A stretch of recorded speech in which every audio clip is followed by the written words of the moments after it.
What chance did a woman have in a naval courtroom where even the law was written by men who believed piracy was unnatural in a woman? The answer, as history coldly reveals, was almost none. Captured female pirates were rarely offered mercy. In the 17th and 18th centuries, the so-called Golden Age of Piracy, British Admiralty courts showed little tolerance for piracy of any kind, but female defendants were seen as doubly transgressive. They had violated not only imperial law but gender norms deeply embedded in the social order.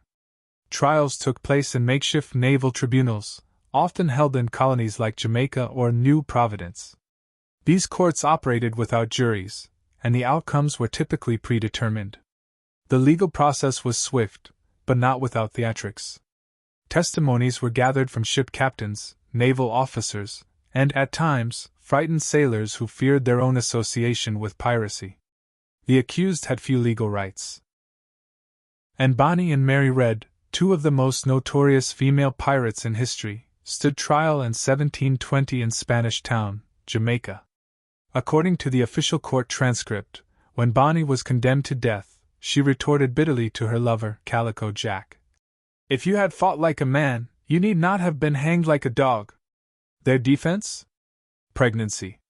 Known as pleading the belly. It was one of the few legal protections afforded to women. In Bonny and Reed's case, it worked, temporarily.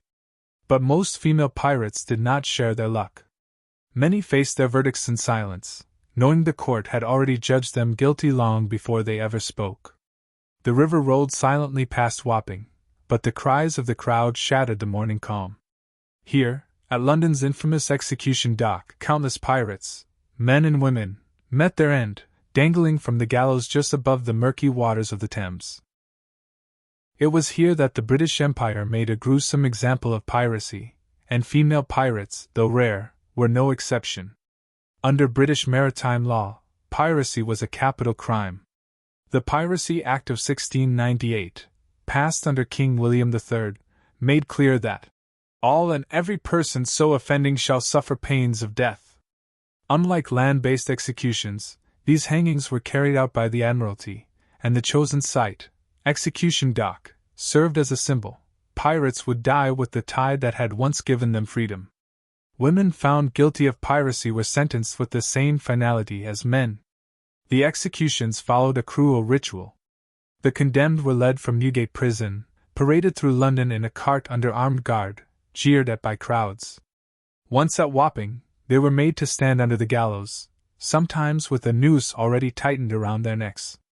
They were not dropped with a long fall to ensure quick death. Instead, the short drop caused prolonged strangulation, a method known as the Marshal's dance, as the body would convulse grotesquely before stilling. Though female pirate executions were fewer in number, they were no less brutal. Mary Critchett, an American woman who joined a crew of escaped convicts turned pirates in 1729, was captured near Virginia and tried in Williamsburg. Found guilty of piracy, she was sentenced to death and hanged, without fanfare, without delay. No pleas of pregnancy saved her. These public executions were meant not just to punish, but to terrify. The bodies of the worst offenders were left hanging until 3 tides had washed over them, a punishment called gibbeting. While this was more common for male pirates, the very threat was a message to all: piracy would not be forgiven, regardless of gender. In the shadow of the gallows, female pirates were reduced from legends to lessons, examples sacrificed to uphold empire and order. Before the rope, many female pirates felt the whip. Flogging, an ancient and excruciating punishment, was frequently used by naval authorities and colonial governors to inflict public humiliation and physical agony on captured pirates. For women, this punishment carried an added layer of spectacle. Their bodies became instruments of warning, and the crowds were expected to learn through their suffering. Flogging was typically administered with the cat-o'-nine-tails, a brutal whip of knotted cords capable of tearing flesh with each strike. Sentences could range from a dozen lashes to over 100, depending on the severity of the offense and the decision of the court. The punishment was carried out publicly, often on the docks or outside the prison gates, where townspeople, including women and children, would gather to witness the spectacle. In 1720, and Bonny and Mary Red, after their capture by Jamaican authorities, were reportedly kept in deplorable conditions and subjected to harsh treatment even before their trial. Though there's no direct record of flogging being used on them during imprisonment, female pirates in other colonies, such as those captured off the coast of the American colonies or the West Indies, were routinely flogged as part of their sentencing or to force confessions. For naval authorities, the flogging of female pirates served two purposes: deterrence and degradation. Women who had dared to lead or fight aboard ships were brought low before the public eye, their blood mingling with salt air and cobblestones. These punishments were not just about justice, they were about control. And the spectacle of pain ensured the message reached far beyond the gallows. Not every captured female pirate was marched to the gallows. In some cases, particularly in colonial ports of the Caribbean, West Africa, and the Americas, women were not executed, but instead forced into lives of concubinage, coerced labor, or slavery. However, direct evidence of this fate specifically for female pirates is sparse. Historians acknowledge that while piracy was a male-dominated domain, women involved in piracy could meet a wide range of ends, depending on their nationality, race, class, and the discretion of colonial authorities.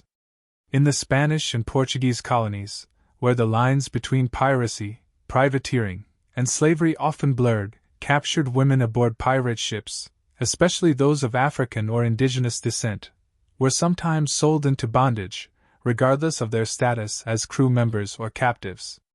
Archival records from Portobello and Cartagena during the late 17th century describe women taken from pirate ships and processed as spoils of war. Moreover, black and mixed-race women found aboard vessels were frequently assumed to be enslaved. In such cases, they were absorbed into plantation economies or kept as domestic servants and concubines by colonial officials or merchants. The records rarely distinguish between female pirates and other women found on captured ships, making it difficult to draw precise lines, but the practice of forced servitude was widespread.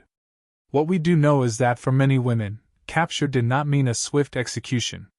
It meant disappearance, into households, plantations, or ships' holds, stripped of identity, history, and recognition. A quiet erasure, recorded not in verdicts, but in silence. For some captured female pirates, death did not come swiftly at the gallows. It came slowly, silently, and out of sight, aboard the rotting hulks of prison ships.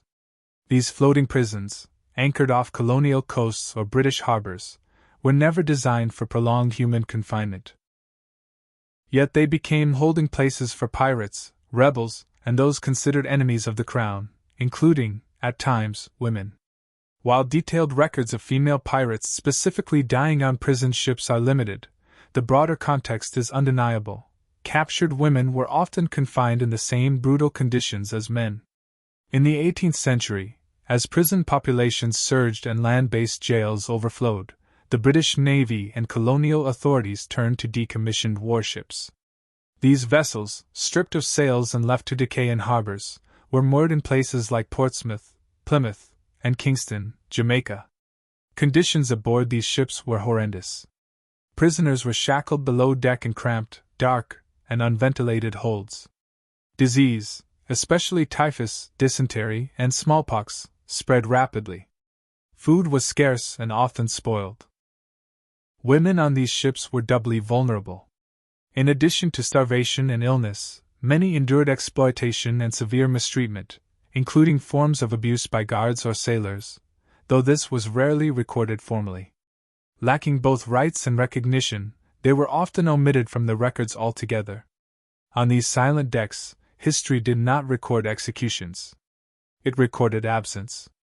And in that absence, the fate of many female pirates was sealed, forgotten not by accident, but by design. Their punishments were not just sentences, they were instruments of fear, gendered power, and imperial control.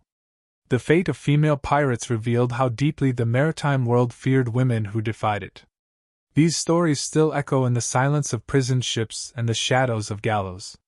What does their erasure from history say about power, justice, and who is remembered? Comment below. As the ancient Roman historian Tacitus wrote, "The more corrupt the state, the more numerous the laws."